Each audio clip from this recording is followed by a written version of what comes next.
Hello, my name is Juliana. I am the chairperson for OKC Minority Enterprise Development Week, and we're in day 4. It's Thursday. We throughout this week we'll be putting on 15 plus free events for entrepreneurs in Oklahoma City. This week is part of a national kind of celebration of minority entrepreneurs that started back even a little before the Reagan administration, I think, but we've celebrated it in Oklahoma City since 2020. We are aimed at highlighting, celebrating, and strengthening the minority enterprise ecosystem. This year, we really made a concerted effort to show up and show out and still let people know that we're here, even though fundraising climates, anything to do with helping minority entrepreneurs or anything remotely involving DEI has been really funding cut, programs cut, all sorts of things, but we're still recognizing the importance of showing up and making our presence known. So if you have any questions about Minority Enterprise Development Week, please let me know. You can visit our website. Thank you to all of our amazing sponsors who help make this happen. All of the 15 plus events are free to attend. It is not free to put on a week of free events, however, so we're really grateful to them for helping make it happen. And if you have any other questions, we also have our QR code out in the front. You can visit our website, okcmed.biz, / whatever page you want to visit. But yes, thank you so much. Thank you, REI, for having us. Absolutely, thank you. Thank you, Juliana. So this panel is bail, and it's thinking about, like, who's going to bail you out when you run into trouble with your business. And so we've done a couple of these, but what we like to do is represent viewpoints from banking, accounting, risk management or insurance, and then also legal. And so one of the things that I feel like a lot of businesses hopefully learn early on, but sometimes they learn it when it's like a little bit too late, is that when you are talking to your accountant, to your lawyer, to your insurance agent, and to your banker, and to resources like myself. I'm Kara Evans. I work at Francis Tuttle. I manage the small business incubator there. And I'm a business coach, or when you're working with Lakeisha here at REI, is that you actually want to bear all. Like, you want to be able to stand naked in front of these people, like, professionally, because it's better to just be raw and honest about where you are, because when we have that baseline, we can actually look at how to go forward. Versus if you try to kind of glaze it, or if you are like trying to impress, that can, just like if you went to the doctor, you would want to be honest about your symptoms so that you could get the best treatment possible. Same thing when you're working with any of these types of business resources or professional partners. And so kind of setting the tone for that, we want you guys to introduce yourselves and tell us who you are, what industry your business is in, and how long you've been in business. That way we have an idea for how to,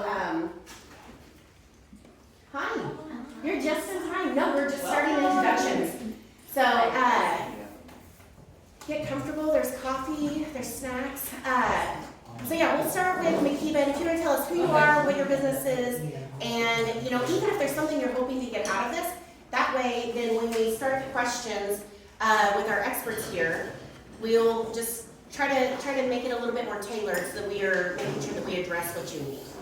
Okay. Hi, my name is Makiba Griffin, and I'm the founder of Makiba Design and Prints, where we create cool threads and stylish bags that celebrate diverse beauty with relatable designs. So what I am looking out, I guess, because I'm already I started my business in 2018, and I'm just looking for more, I guess the things to look for. So I was contacted by Walmart Canada. They want 10,000 units of my backpacks and lunch bags. So I have been working with SBDC International, so I'll know, the things to kind of look for logistics-wise, distribution, different things like that, and Oklahoma law, because they've also been reviewing my contracts and making sure I'm making the right decision. So I'm just all ears right now for it. Very cool. That's awesome. And growth potential. So what do you know? Hello everyone, my name is Liana Eugene. I work for the foundry at Thrive Nexus. So basically what we do is we are a business incubator, and we take in small businesses and basically help them from branding all the way to launching. So for the businesses that don't know what to do once to start a business, we basically help them throughout that whole process. So we help them create an LLC, we help them create their business development plans, we help them with their marketing, and we help them be able to go out to pitch their ideas. We help them find the conferences or the events that they need to be able to push out their product. And so basically what we are needing or looking for is like just events or anything like that, or just connections in general, being able to have those connections to give to our tenants whenever we do get some. We are fairly new, we opened in August of this year.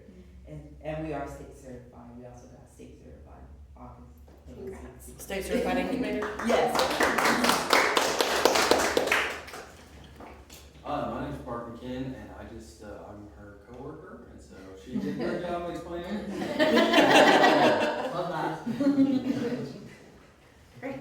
My name is Chris Fields. I am building a technology platform with a partner who's a developer, and specifically geared towards historic preservation. Historic preservation generates tax credits. Tax credits can be leveraged for financing, but interestingly enough, or maybe not surprising to this group, is 98% of historic sites in the United States represent white male history. Less than 2% of historic sites in the United States represent women or people of color. And one of the reasons is because the application process to create a project and certify it to the National Park Service requires a lot of, I don't want to say insider knowledge, but it's a cottage industry of professionals. It's very expensive. I work in it now. And so what I have done is I have created a mobile app or a desktop app that would allow anyone, inner city kid in Oklahoma City, or a rural person, like I grew up in a town less than 1,500, basically putting the power of the knowledge center of my last 20 years of work in tax credits and community economic development. National alumni of REI, I interned there in college a couple of times, back when Tom Smith still ran the program. And then I spent a number of years in community economic development, ended up in tax credits and banking. So basically what I've done is I've distilled the banking, the accounting, not the insurance, but the legal requirements into an app. And I'm got phase 1 done. Phase 2 is creating a exchange where smaller projects are able to go and seek funding for their projects. I haven't created an LLC, haven't created a business, starting to work on putting together projections and performance for a business plan, starting to put together a team around me. Really what I'm good at is solving a problem or sales, business development. We do only 1 hour here, but that's really, really cool. But I want to make sure that everyone else gets a chance to introduce themselves, and then we get to hear from our experts. So, yeah. Hi, my name is Matab Raja. So I'm working within the real estate industry. We're looking to simplify real estate by one of the largest and the most stable and the most gated asset class in the world. Just like you can go on, let's suppose, Robinhood, and you can buy a stock. Why can't you buy a piece of real estate? So why do you need to put 20% down to buy rental property in Oklahoma? Why can't you put that 20% down and enjoy rentals of New York? So Okay. So to clarify, and I'm sure that you'll probably have some questions with. Are you talking about creating a REIT? not really, like tokenization. So this would be initially. So you're taking assets and you're putting them on chain. Okay. And so you currently qualifies under Reg D and Reg S, and then later on, with the new regulations and so on and so forth, we're kind of building the platform like a marketplace, like Zillow, but like Robinhood for just real estate. Very cool. Awesome. Thanks for sharing. Yes, I'm CEO of Car Jam Entertainment. It's video production, music production, animation. We're working on a documentary about Iowa right now about the disparities that are going on over there. And then next year we'll be doing an animation piece And what I'm working on now is trying to get the Harlem Gladiators. It's a new company, but we have definitely all trainers from the 80s, master trainers. And I'm kind of organizing them and being the CEO, trying to get the business side covered. But we're going to be a promotional company and some of the top trainers in the state. We're able to make these kids get great NIL deals and great opportunities to become pros. Very cool. Okay, I work with Colin, but he has another deal for the 360 education. So we're trying to help children with education as a supplementary for the school and to bring Oklahoma up to the point that they need to be. Yeah. And she's developed an engineering concept from 5 years old up to third calculus, and so where they can be able to understand the hands-on approach. Because a lot of people that are good at math can't do the engineering, so she's a master engineer. Awesome. Nice. Very cool. Mary, you want to introduce yourself? Hi, I'm Mary with REI Oklahoma. I work in marketing here. And yeah, we're just excited you all are here, so thank you for joining us today. I'm kind of a go-between, so I don't always have all the information, but I know people who do. So if you ever have questions, I can help you get in touch with who you need to talk to. Awesome. So perfect timing. Yeah. So to catch everyone up, we're now going to shift to our panel for them to do some introductions, and then I'm going to ask them to introduce themselves, talk about what they do, and then I'll ask a couple questions, then we'll open it up to the floor, and we'll just have discussion. So Rachel, you want to get started? Yes, hello, my name is Rachel Ditton. I am with REI Oklahoma as a loan officer. My background, I worked in banking for 6 years. I've done anywhere from consumer loans, real estate, and then the past 3 years I shifted into commercial, and I've been with REI for a month or a year and a few months. So specifically, we have our own direct lending program, and then we also work with other financial institutions for loans over $500,000 for our SBA 504 program. And so, yeah, before that, I just worked at 3 different banks, and I love banking. Because I love numbers. I love crunching all the numbers. Rashada Chambers with Prosperous Financial Solutions. I help businesses make and save money through tax strategy. I've been doing this for 3 years now. This is not my first business. My first business was a mobile notary business, and that's where I found out that people really need help. Businesses really need help with accounting and taxes. That's what I do. Wonderful. My name is Monica Ybarra-Wheaton. I am the resident attorney. I've been on a couple of these panels for REI, and I love entrepreneurs. I admire your genius, your courage to do what you guys do, and so I like to just be in the same room with you and like feed off of your aura, because I've not found that I have the same courage. So, but I like to help you accomplish those goals. So my practice is mainly focused on business law. The law firm that I work at is called Roselle and Love. We're a full-service law firm in downtown Oklahoma City.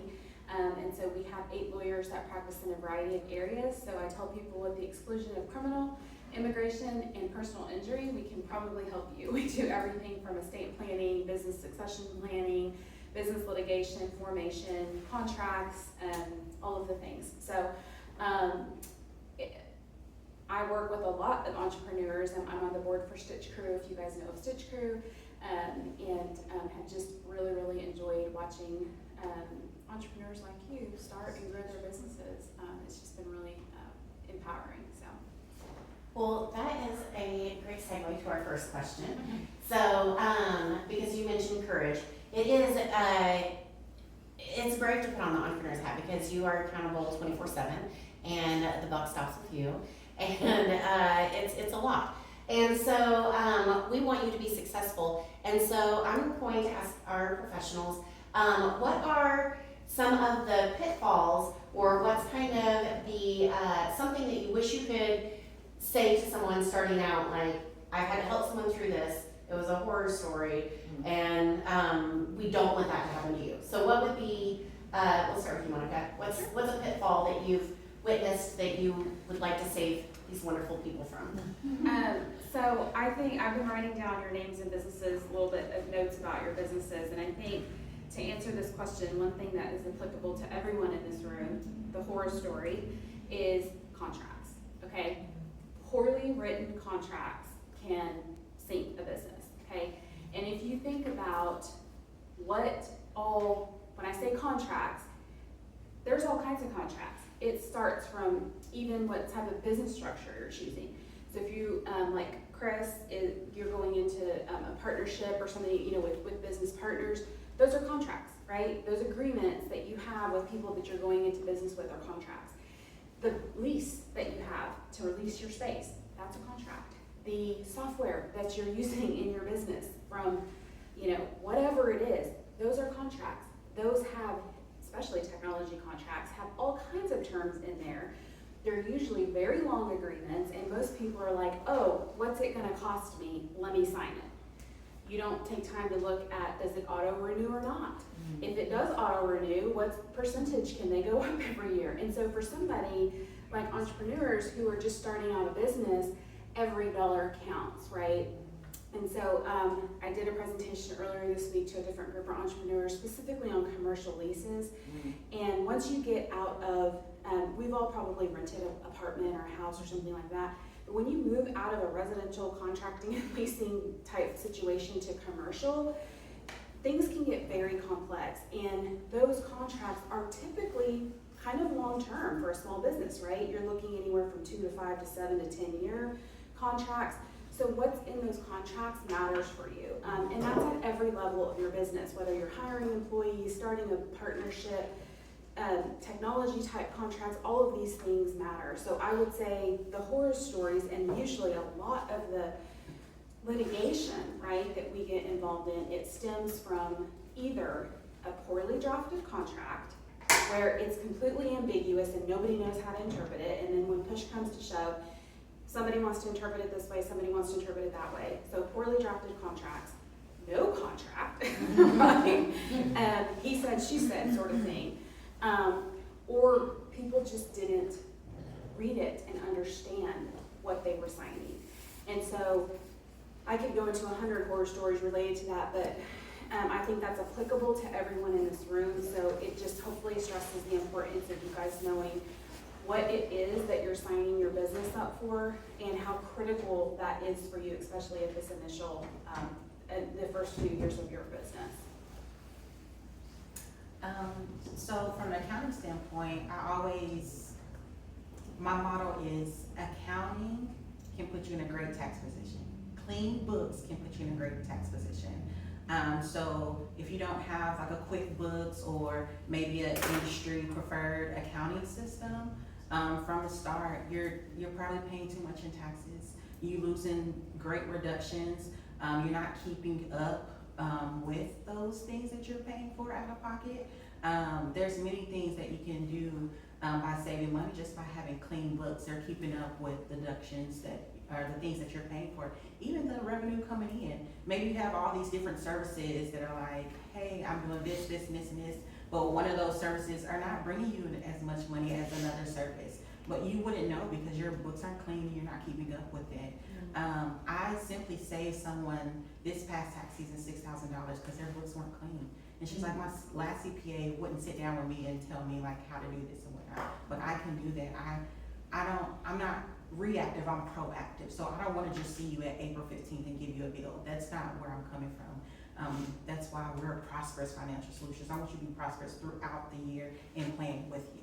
So something that you mentioned there and working with small businesses that I have seen is that if they're busy working in the business and not really looking at the business, and many of them, I think if finances aren't your thing, when they see a P&L sheet or they look at their cash flow, sometimes they want to shut down, or they think like, I don't know, QuickBooks or something like that. But not being familiar with your financial statements and not being able to witness those red flags in real time, operationally can be Detrimental. yeah, just totally detrimental. But another thing that I've noticed is that sometimes people will go with whatever the template is, or they think that they are only going to focus on the filing. And it's sometimes just even coming up with actually your chart of accounts and knowing, like she said, which products or which revenue lines are actually bringing in money and maybe which ones are a loss, because you only have so much time or resources that you want to have the highest and best use of your attention. And so, you know, sometimes having that financial knowledge of what's happening in your business can help you make decisions that allow you to refine and maybe deliver in the area that you like really shine. And then you can think about like how you might start scaling those other things that are causing you to be just spread too thin. So, Rachel? So for the banking aspect, I would say have either a good business plan detailed or a pitch detailed, because whenever you're coming to us, you're needing funds for your business. And so I'm not saying it has to be like 10, 15, 20, 50 pages, but just enough detail, because when we underwrite, we're answering to other people, whether it's a committee or a board or both. Sometimes if it's over a certain amount, we have to go to our own local committee, and then it has to go to our board. So the more detailed, the better. And most people, when they come to anyone in banking, like I said, since I was in banking for 6 years, everyone's always like, okay, like when can I get my money? And the more detail you have in your pitch or your business plan, the more detail I can put in my presentation and present it or sell it to the committee, and the faster we can get through the process, because everyone's like, okay, like can I close next week? And I'm like, no, like your business plan, I've had to come back and ask like 20 questions, and so I have to put in my own words and like fill out paragraphs and make it a really good presentation for the people who I'm presenting it to. So like, no, it's more like 30 to 45 days when I have to keep going back and forth to the borrower to get all these questions. And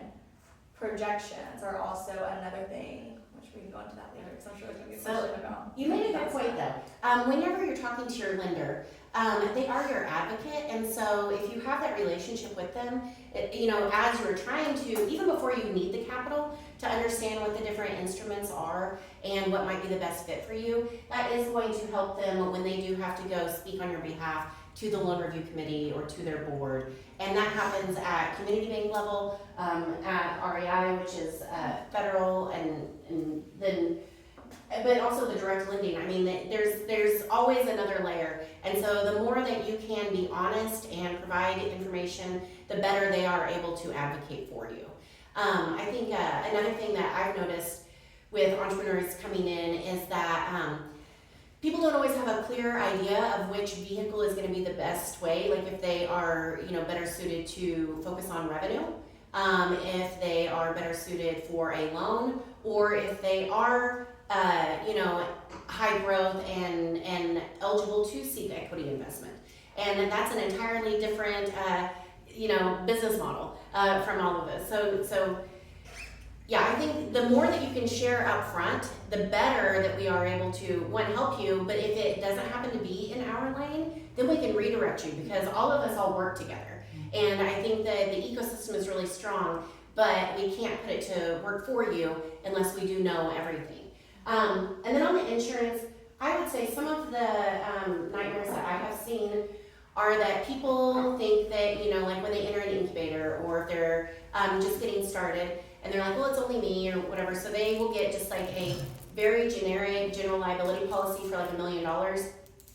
And that's good that you have that, but if you think that you're gonna go after government contracts, or if you think that you are going to hire employees, you want to really kind of be thinking about like, one, what is your policy cover? Because I think most people are really familiar with just like property and casualty, and thinking about like their homeowner's insurance or car insurance, renter's insurance, those types of things.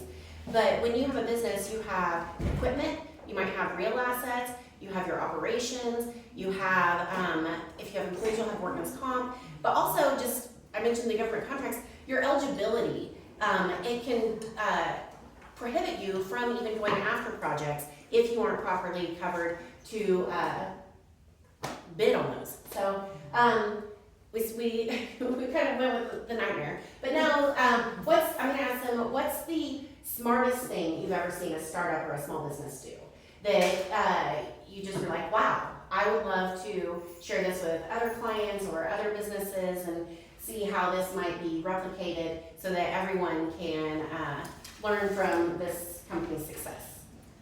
So one thing I would say is, one, as to the nightmare part, I feel like every time I do one of these entrepreneur panels, we're all here because we assess risk, right? Your accountant's looking at your books and assessing your risk and trying to reduce that risk. I'm looking at your contracts and your business and so we're hoping for the best, but we're trying to plan for the worst, right? And sometimes as the entrepreneurs out in the audience, you can be like, oh my God, it's not worth it. There's too much risk involved. Like, this is not worth it. I'm just gonna go back and be a W-2 employee. So let me just tell you right now, there are so many success stories, right? And so don't let anything that we're saying here today, like say, frighten you and think like, oh my gosh, the sky is falling and all that can happen is bad things, because that's not true. We're just trying to tell you about some things of like, hey, these are things that you should look out for and think about. But as far as a good thing, one thing I would say is having a good exit strategy. Okay, so as entrepreneurs, like I said, a lot of businesses are successful, but a lot of businesses are not, right? And so what does that look like? Especially if you're going to go into business with other people, one of the smartest things that you can do is make sure that your partnership agreements, your operating agreements, if you have an LLC, whatever sort of entity you're going to form, that those creation documents spell out very clearly, how do we get out of this, right? Or how does any one person get out of this? Because whether it's for personal reasons or financial reasons or whatever, maybe you're winding down the whole business, or maybe just one person is getting out. One of the smartest things you can do is think about now, as much as you can into the future, how would someone exit from this? Because it will save a ton of time, money, and probably attorney's fees at the end of the day when you're in business with other people. And so again, strong contracts, contractual agreements, formation documents can help you do that and really save a lot of headache, in the end. I'm going to tag on to that. That beginning with the end in mind is really such sound advice. And the companies that I've seen do that, oftentimes it's been in generational businesses, or when someone is doing something that they are specifically building with the intent to be acquired. Thinking about that exit, because exit is inevitable, whether it's like death, divorce, disease, what are the other 5 layers? Dissolution, I don't know, but their exit will happen no matter what. And we want you to exit with a harvest, and not with liquidation or with disaster. And so that's perfect advice. And yeah, the companies I've seen that do that 100%, it's a good choice. What was the question again? Oh, what's the best, what's the smartest thing or best thing you've seen a company do that might be replicated? Okay, I was like, sorry. When brand new, ask all the questions. Ask all of the questions. Even if it's like, I don't know what to ask, here's my business, what do I need to know? Because there are just things that we don't know. A person like me, her can just tell you and you're like, oh wait, I do need this. Yes, QuickBooks is the easiest, it's the biggest accounting system out there. There might be an industry-specific bookkeeping system out there for your business that keeps up with different things that you didn't even know that you could keep up with or need to keep up with, like for tax purposes. For example, in my notary business, I have a bookkeeping system just for notaries, because notary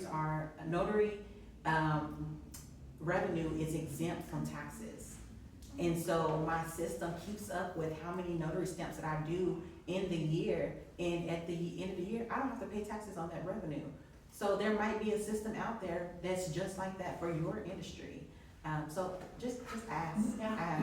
I think that's a great point, because whenever we start thinking about what systems and automation and tools, especially if you're a single member company or a lean team, from your point of sales to maybe if you have inventory management, to what kinds of plugins that you might have if you're connecting to other operating systems or softwares. That's a great point, to just pay attention to what is your industry standard, and also what allows you to work faster and smarter, and even if there's ways to handle your reporting or filing as well through that. So thank you. Rachel? I would say financials, people coming to us because they're needing money, and understanding whether you're just a startup business and you have projections, or you're a company that's been involved for a long time. We still do ask for projections at REI, but traditional banking, they don't. And just understanding those numbers. If you don't personally do your books yourself, going to your accountant, sitting down with them so they can help explain it to you. Because when you're sitting in front of me and I'm looking at the numbers, I'm going to be asking tons of questions because, as we previously stated, I'm answering to other people as well, so they're gonna be asking me. So like, if you don't understand your financials, it's hard for me to do write-ups about your financials, your projections.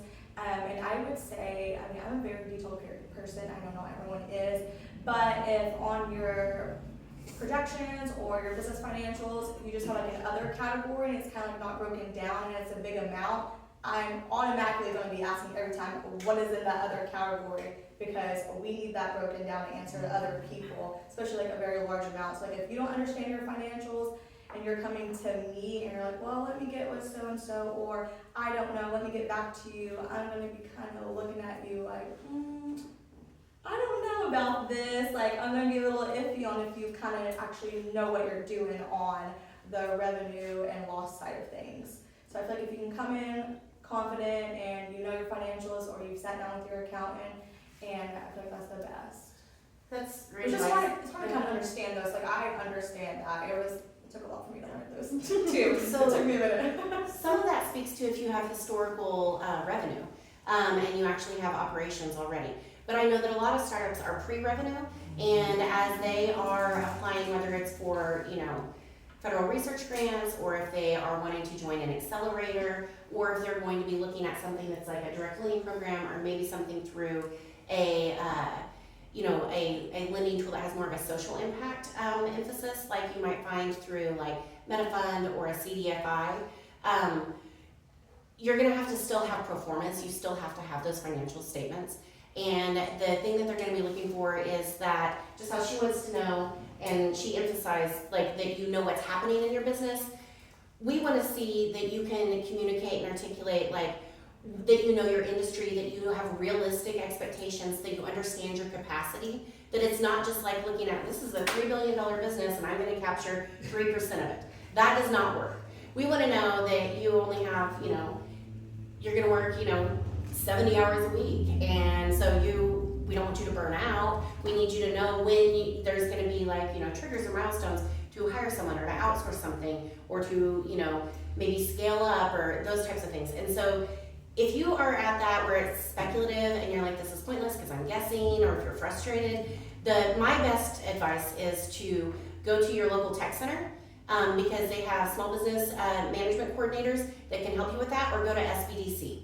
And SBDC, if you are a template person, and if you think that you are going to pursue possibly like an SBA loan, and you want to come back and work with like REI or a tool of that nature, they utilize a software called LivePlan.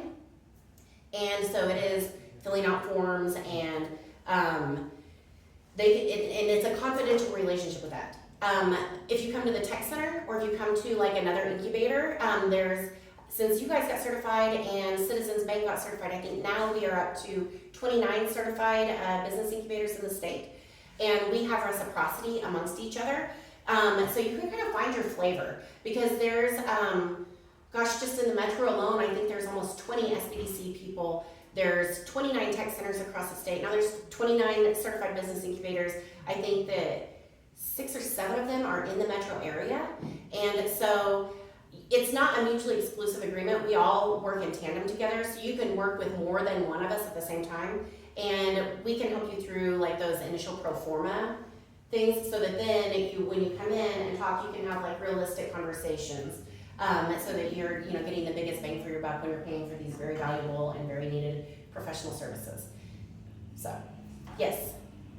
I'm trying to better understand what you're saying when you say an incubator, and how do you Sure. use incubators? So I guess let me tell you what an incubator is in Oklahoma.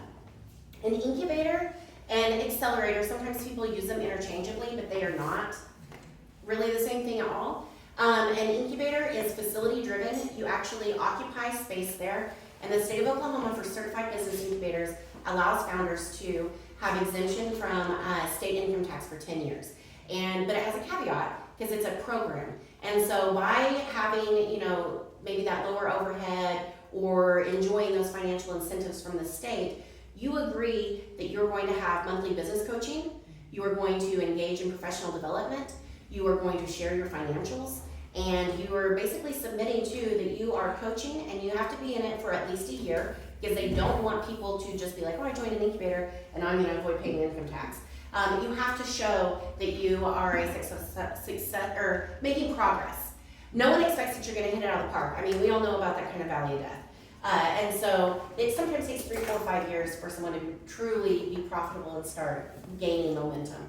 But so an incubator is facility driven, it's certified by the Department of Commerce, it has a program attached to it, and that's that. And then an accelerator is, you might think of like a boot camp. They're often like anywhere from like 6 weeks to 6 months.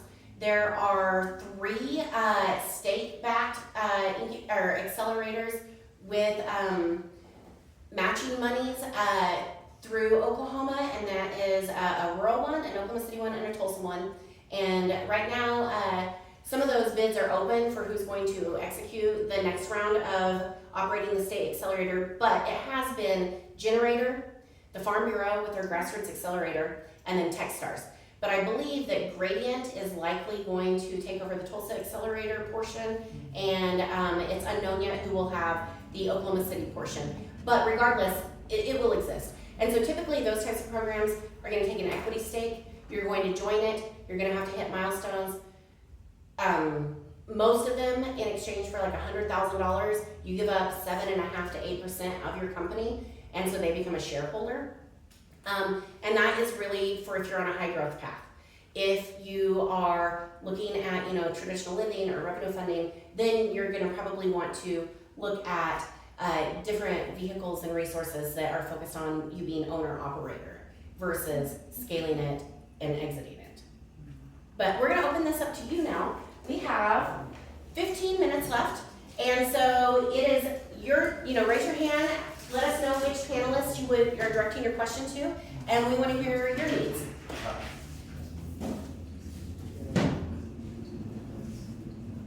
Yes.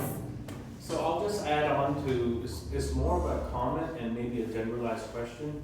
Like, you know how you spoke about like accelerators and incubators in the state? It's kind of odd to me, looking from the lens of an entrepreneur, that a lot of that info a lot of that data is gated. Like, for example, if I go to an incubator and I'm like, hey, I'm a startup, they are nonprofit, but then again, I don't know who the startups there are. What do you mean? Like, for example, let's suppose I go join an incubator here, and I'm like, hey, who was in the last batch? Or who are the startups that are here? Oh, okay, so there are press releases that go out, and they'll do cohorts. So usually there's gonna be like 8 to 20, sometimes it seems like 12 is the magic number. But so they'll push that out, and then through their program, then they'll have a demo day.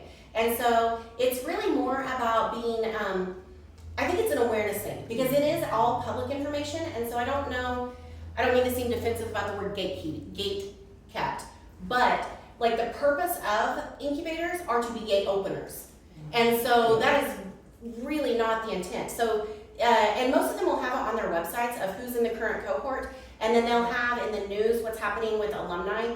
And then as far as incubators go, it's many do it, everyone has their own flavor. Like if you go into Gradient and they don't allow people to eat at their desks, they want to force community. So they have Polaroids of every founder in the break room, so that you can see who's in there.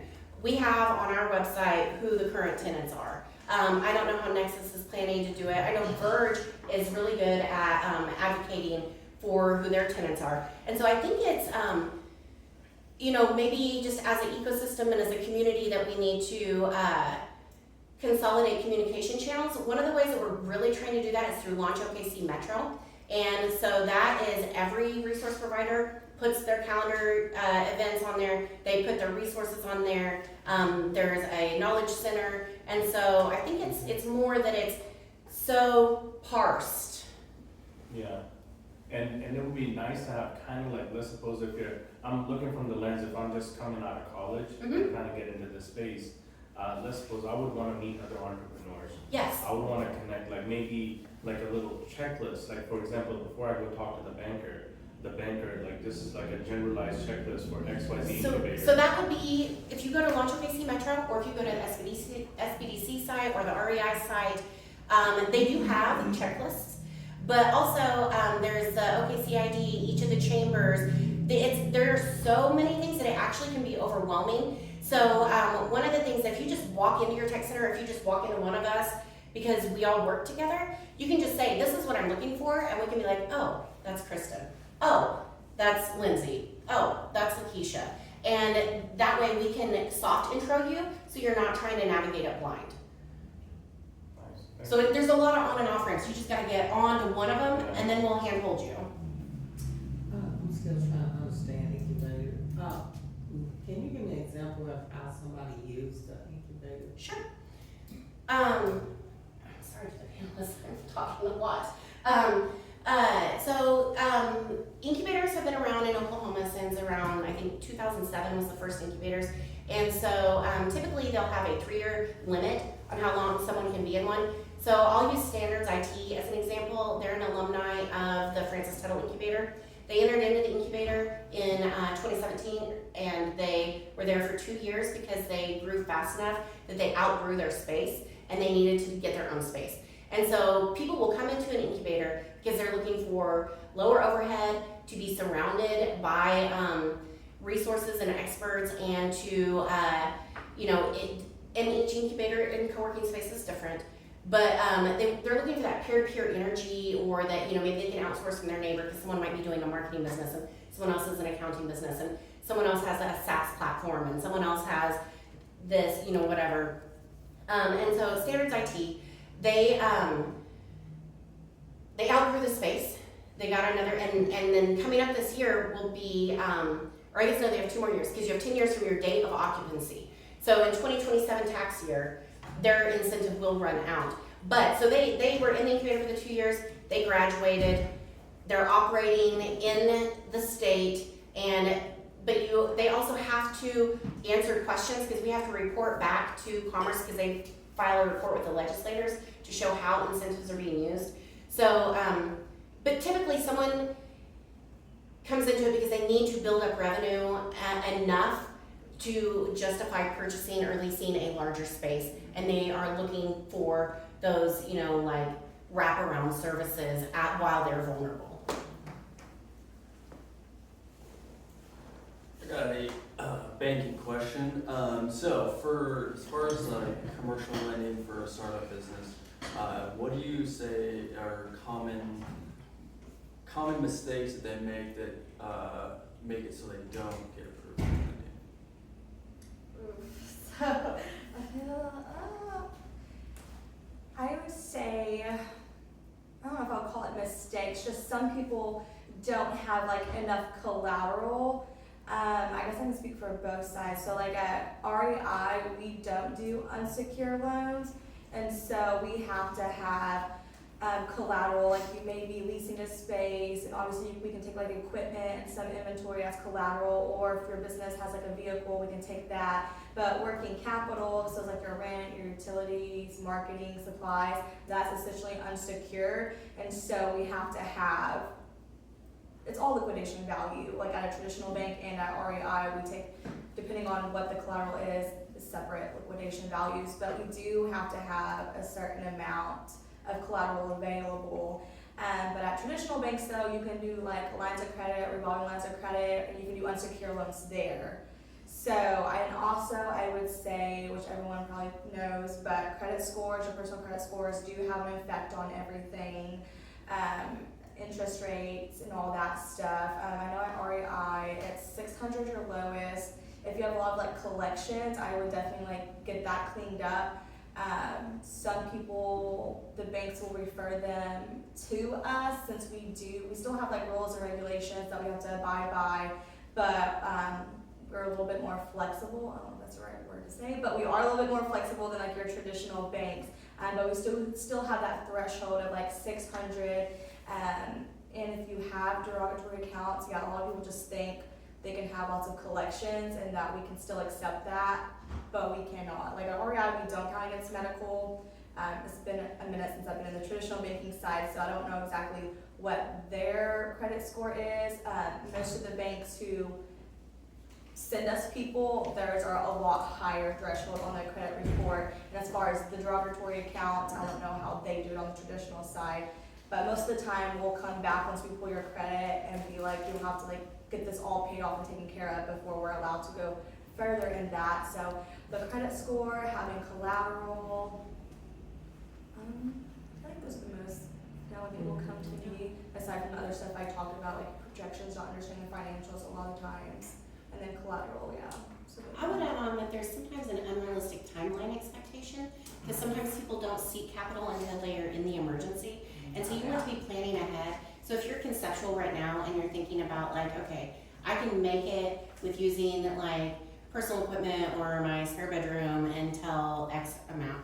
And so if that, if you know that you've got that amount of runway before you are prohibited from growing because you just tapped out of capacity, that's when you want to start building those relationships.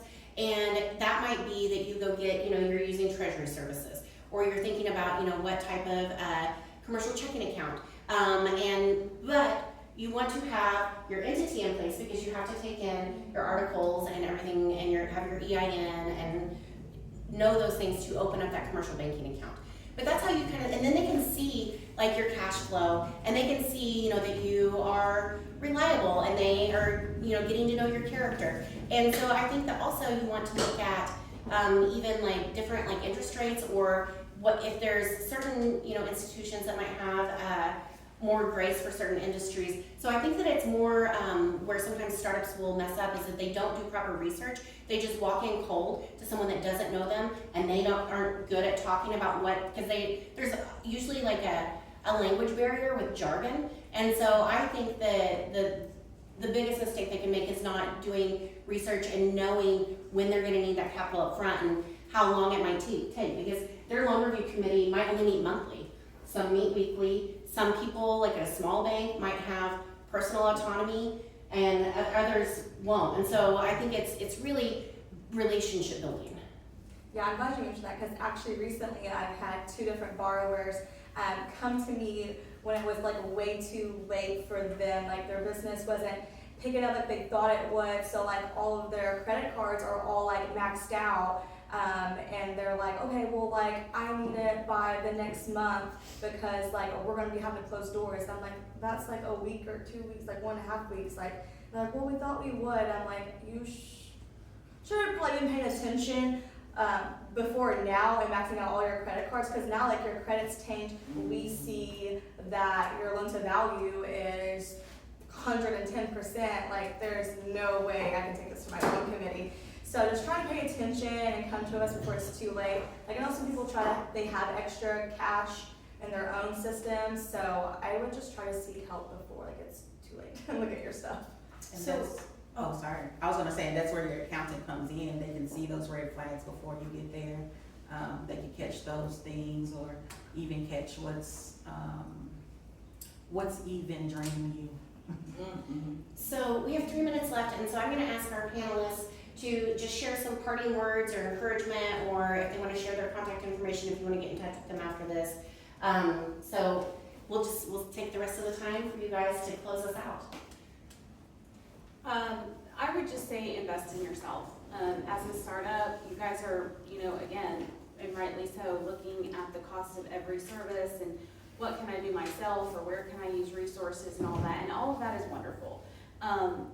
But you need it done right the first time, otherwise you're going to spend more trying to get it fixed. And so I would say that even on things as simple as, like, okay, I'm ready to start this business, how am I going to choose a structure? An LLC is great, but it might not be the best option for you. If you're starting a business where you have a professional and you need a PLLC, right? That might be different. If you're having business partners in different states, it might be better for you to form your entity in a different state. Those are all things that your lawyer can help you with. And like I said, even with the formation agreements, business partner agreements, all of these sort of things.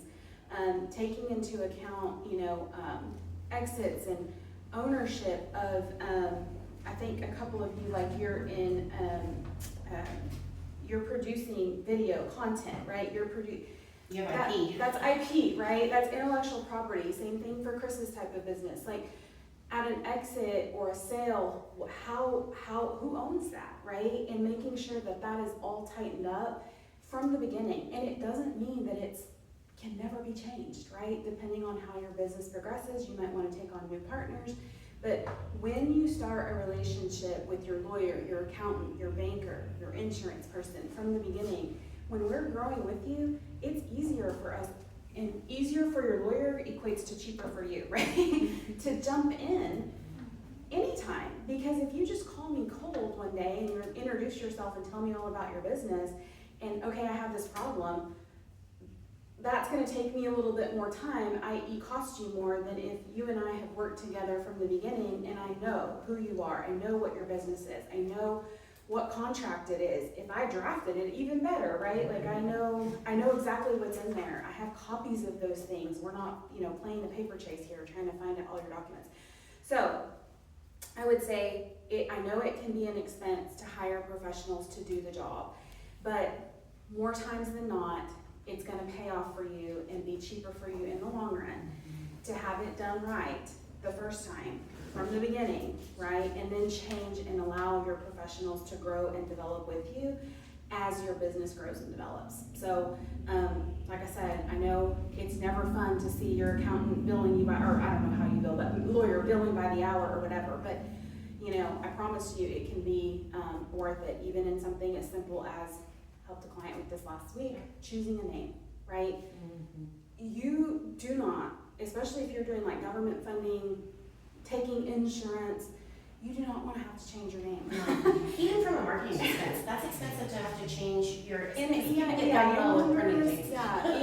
from a tax and accounting, like you can know, like if you have to change your name because you're infringing on someone's name who they have a federal trademark, but you didn't hire someone to do the search on USPTO or whatever to do it correctly, and now you're getting a cease and desist letter. If they have a federal trademark, you're not using that name. And so now what do we do, right? If you've created content with that name, what do? It can just create a world of problems. And so even things that seem so simple, let me get online and register my LLC or choose a name, like there's more to it, I promise you. And there's a reason that we do what we do. And so I would just encourage you guys to find your professionals, find who you're comfortable with, build those relationships from the beginning. And if you don't know as you're getting started, the Pro Bono USPTO clinic is at OCU, and Tia is the manager of that. And OU also has an entrepreneurial law clinic. And so some of those things, you want to establish a relationship with who's going to be your, legal team going forward. But when some of those very initial things, you can use these free resources, and many of the firms actually mentor or volunteer with these clinics as well, and know these law students or have hired them as interns. And so, again, it's not always mutually exclusive. Like, you don't have to think of it like that your lawyer is going to get mad that you went and talked to Tia. And how can we reach you? So I'm at Roselle and Love, that's the name of my law firm, and you can find me on the website there. And like I said, I love working with entrepreneurs, but it's kind of like with anything, like you're gonna want to find your right person. I think you mentioned doing something with like blockchain or something tokenization. I can't help you. I'm just gonna tell you, I can't help you with that. And I do know 2 or 3 lawyers who do that and are I would never try to, extend my expertise to that area of law. But I do know some folks that could help you. And so my point is that, asking, like you said, ask all the questions, because even if I'm not the person to help you, I want to make sure you get to somebody who can. Yeah, 100%. As you all here, take advantage of all the resources. Take advantage of all the resources. I personally went through the NSBA incubator or accelerator. So, and it has been amazing. I personally had issues with marketing. That's not my thing. I'm good with numbers. I can tell you about your business all day with numbers, but marketing's not my thing, and they help me with that. So, you have a huge ecosystem. Take advantage of it. But from the accounting piece, when it comes to accounting, it is the language of business. Accounting is the language of business. So it tells you whether your business is doing bad, it's doing good. It's like a doctor of business. your accountant's like the doctor of business, so go to your accountant. It might be bleeding, and you don't even know. You might just see money in the bank, you're like, I'm good, when actually I'm bad at this. This is why I know I have a subscription over here, forgot all about it, and it's just taking money away. So just keeping up with those numbers, your accountant can see that and tell you about it. So, How can we find you? ProsperousFinancialSolution.com. And then I would say, don't give up your dream, like keep on going, like just because someone says no, I want to say, just go to different financial institutions, go to different lenders, and see like which one would be a best fit for you. Like I know it's hard to get discouraged when someone's like, no, like your loan's been denied. I understand that. I hate having to tell people that because I feel like I'm crushing someone's dream. But I would just say, just keep going, and just until someone says yes, just keep going. Don't give up. Someone's no is another person's yes. So And just there keep really going. are creative things, like TDC has SSBCI money, and they serve the whole state. There is like MetaFund, there are, depending on what community you're in, sometimes your local economic development or municipality will have community development block grants. Oftentimes those are limited to like $15,000, but that can get you, some equipment or something that helps you just get going. And so, just reach out to everybody, because you don't know who someone's going to be able to intro you to or what resources they know. But knowing your zip code and your city where you live and operate, start local and look at the state too. But also get on launchokcmetro.com, because that is where everything is consolidated. And Kristen Garcia and Jennifer McGrail had the foresight to do that. It is not owned by any entity. There is Access contributes to it. REI contributes, Farm Bureau contributes, Verge, they let us use their interns to put everything onto the site, like, it's so it is a truly collaborative thing, because we do know that information is hard to access, and we want it to be in your laps and simple. So help us by actually utilizing the resource we're trying to help you with. We had talked, I was like, oh, you want information? Launch OKC Metro. Yeah.